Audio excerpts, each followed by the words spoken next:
Hi everyone, I hope you are doing great. Today we put what we've learned so far into practice tasks and the dedicated quiz. This is the first of 3 sets of tasks where you can check your understanding of previous lessons on specially prepared tasks. The tasks are prepared in such a way that you could solve them based on the knowledge that you have gained so far. But first of all, check quiz number 1. Link in the description and in the top right corner. After that, get your set of tasks 1 PDF file. Also the link somewhere on the screen and in the description. What's more, there are a few tasks I show you how to solve, but not all of them. And remember, all the code you can find in my repository, as well as the tasks that I didn't show here. So do not waste time and let's get started. Okay, I prepared a new project and created T2 class. Let's see now the tasks in a PDF file. Okay, I leave the first tasks to you because it's like stealing candy from a baby. So let's go forward to task number 2. And what have we got here? Create a simple record in the medical clinic database. The record should contain the following data: patient ID, name, surname, age, gender, telephone number, address, registration date, temperature and smoking status. Then display the data on the console.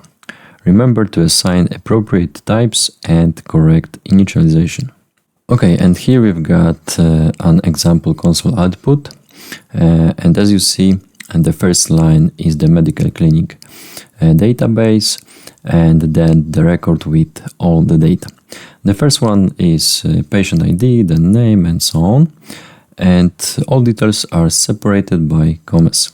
So generally this is about to test and get familiar with creating variables and applying suitable types. So let's try to solve it.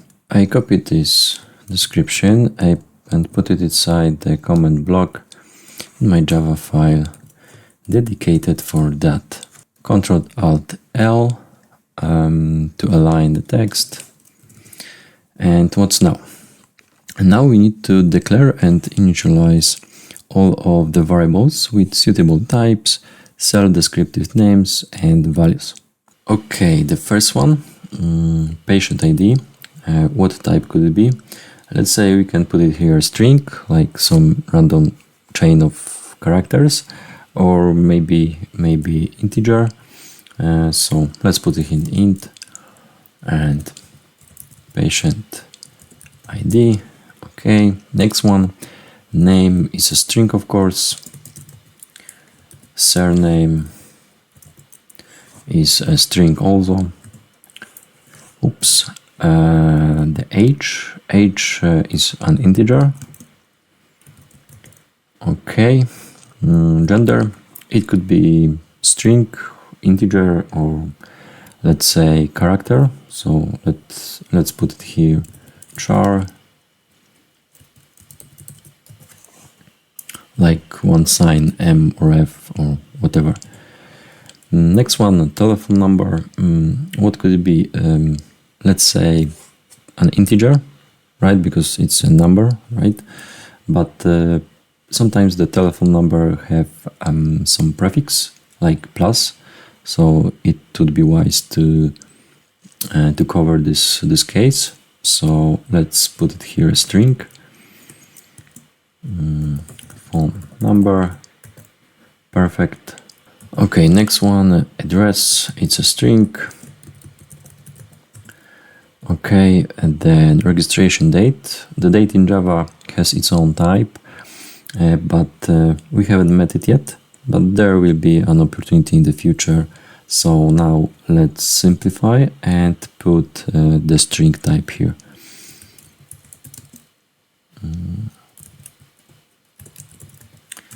Okay, and next one, temperature.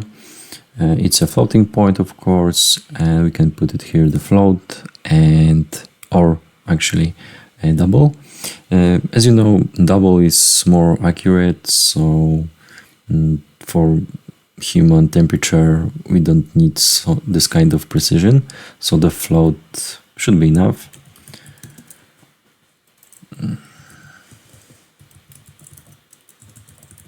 Temperature.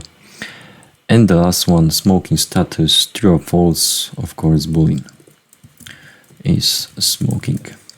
Okay, now let's initialize those variables, and I'm going to do this by the magic of video addition.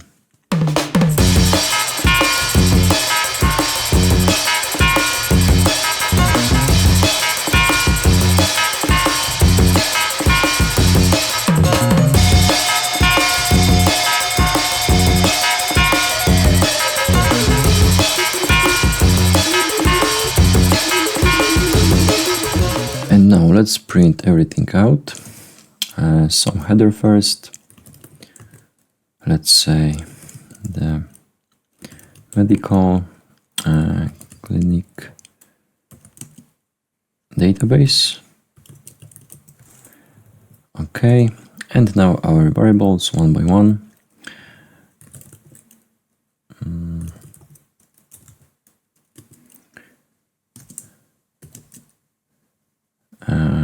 One by one, but we need to remember about some separation. Let's say comma and space like this.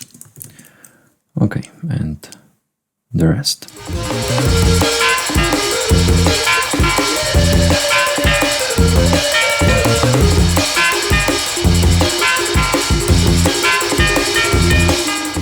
Okay, awesome. Let's test it out. Okay, as you see, it works fine, but let's wonder for a while. How could we improve our code? Look at that separation. This is definitely something we can pull out and have some more control over.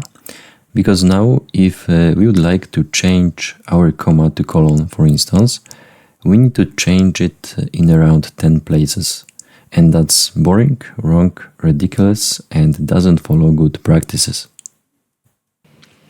So let's prepare a dedicated variable for that separation. Something like this.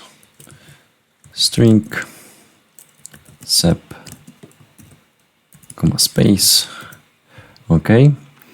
And now put it in the right places. We can do this by multi-caret. It's Alt plus Shift, and you put your caret whenever you want.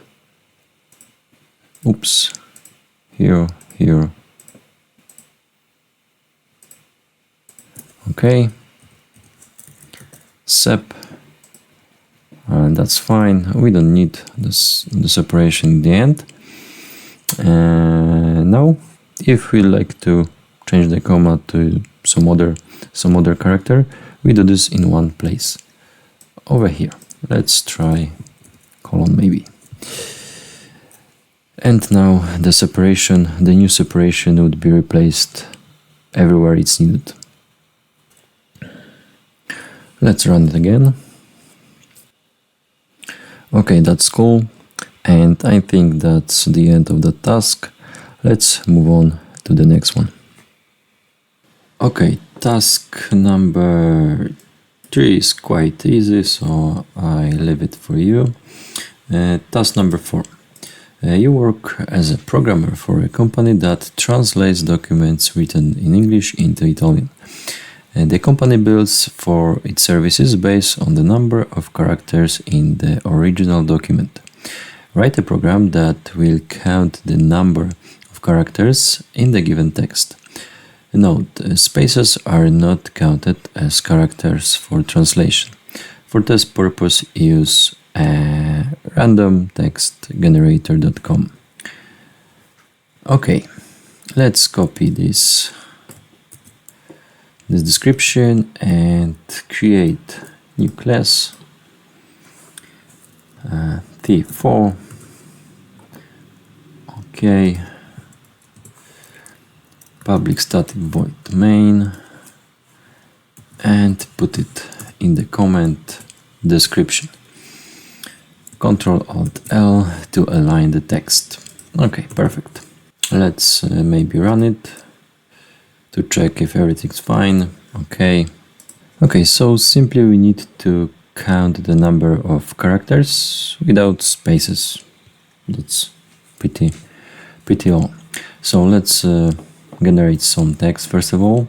Left control, and you can click the link here to open automatically in browser, and here you can choose the language and choose your text. Okay, I take the first one, copy this and create a variable for that, string. Let's say it's original text.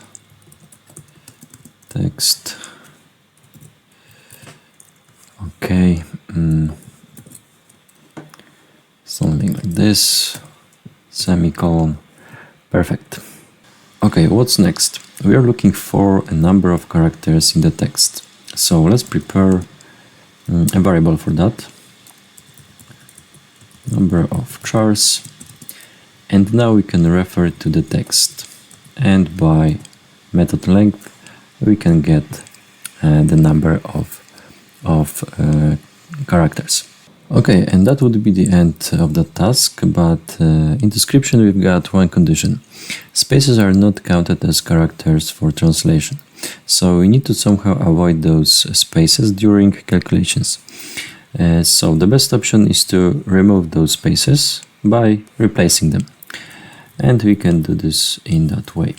We've got replace all, and first of all we say what we want to replace, so the space, and the second what should be inserted there.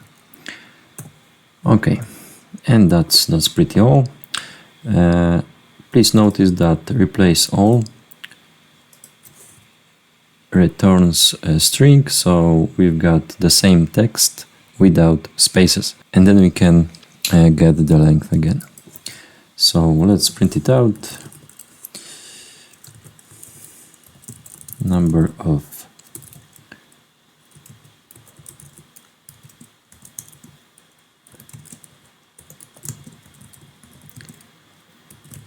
spaces. Okay. Okay, and let's run this. Okay, as you see, we've got the result. I think it's correct. Okay, that's all in this video. Try to do the rest of those tasks, like number 1, 3, and 5 and 6. And so keep pushing and go forward to next lessons.